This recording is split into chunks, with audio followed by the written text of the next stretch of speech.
So last week when we left off, we had seven of the Makot. Now Israel were seemingly on an upward trajectory on their way out of Egypt, but of course, Paro relenting and Paro not giving in. And when Parshat Bo begins, Moshe goes to Paro, who seems to once again be willing to relent and to let the Jewish people go free. And Moshe is on his way. And there's a very important thing that he says. He has a discussion, an engagement with Paro, and Paro seems ready to let the Jewish people go and worship their God. It's worth noting, and this is something maybe we said in the past, I'm not sure, which is Moshe never really asks Paro for the Jews to go free completely. The only thing he asks is for them to go for a few days into the desert. And so this parsha begins with the eighth plague, the plague of Arbe, and Paro says, and this is from Perak Yud Pasuk Chet, after the plague and the Egyptians telling Paro ki ovda Mitzrayim, they bring Moshe and Aaron back, and Paro says to them, L'chu ivdu et Hashem Elohechem, mi va mi haholchim. Paro says to Moshe and Aaron, okay, fine. These locusts, the Egyptians lost, it's dead. So who is going to go with you to go and worship your God? And the question is a very, very significant and important one. In Egypt, as we may have pointed out over the last number of days or weeks, in Egypt, there was a class religious system with priests on the top. I believe we talked about it last week a little bit. We'll discuss it again, maybe some more in the future. But the priests, Yosef, back when he was buying all the land of Egypt for Paro, did not buy the land of the priests. There was the Chok HaKohanim, the Kohanim had special, the priests had special knowledge in Egypt about the afterlife, about how you could cross the afterlife Nile to get you to the true afterlife. And so the priests had a very elevated and protected position in Egypt.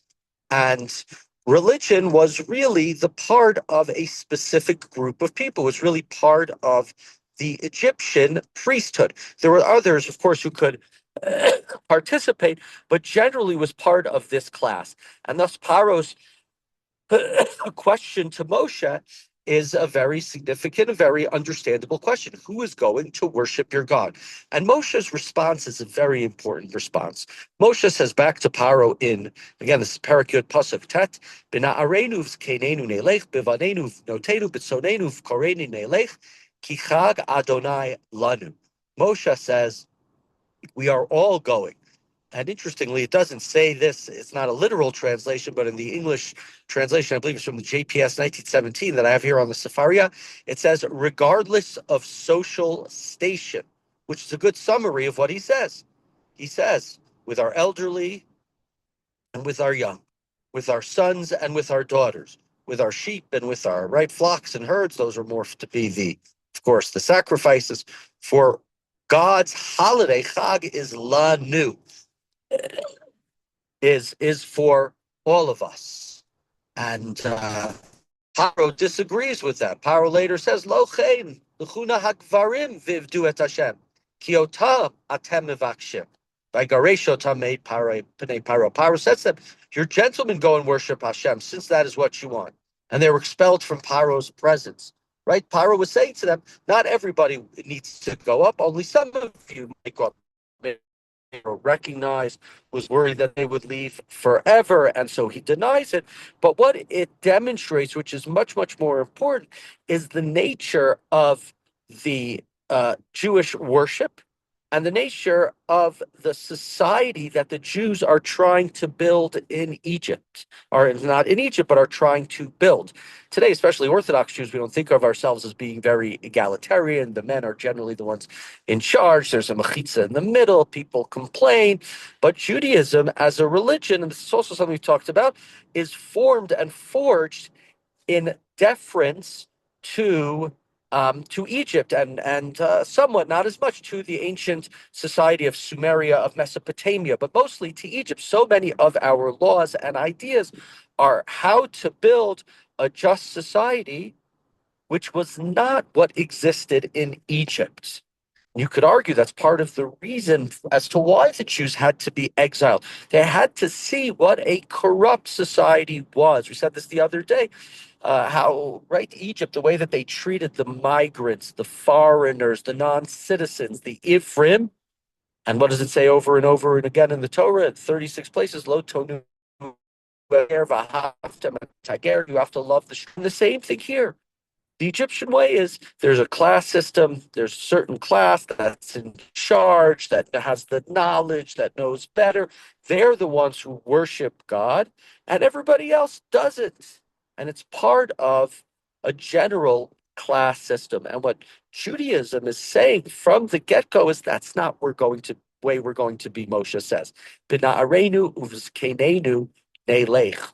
The young and the old all have to go and worship God. They all have to take part. A korban tzibur, a public offering, not somebody who sinned or somebody wants to thank God for something that good that happened in their life or somebody who survived a dangerous situation. That's an individual korban. But the public korbanot are bought from public funds that we read later on in the book of Shmot, the machatzita shekel. Everybody has to give a half a shekel. Every adult Jewish person would have to give the machatzita shekel. When we have Har Sinai, who stands at Har Sinai?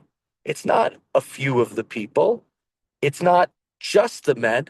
The men and the women are separated, but both men and women, the elderly and the children, the people of all ages, stood together at Sinai. There was no, some people are there.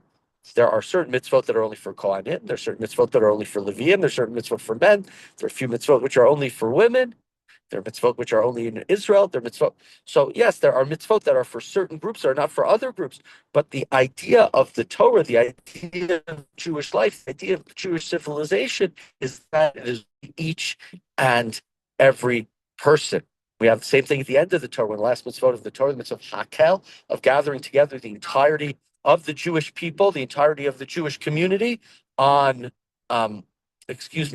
gathering them together to come and to hear the Torah every 7 years. And it says specifically, everybody has to come. Doesn't matter the age. There's a whole discussion. Why does the children have to come?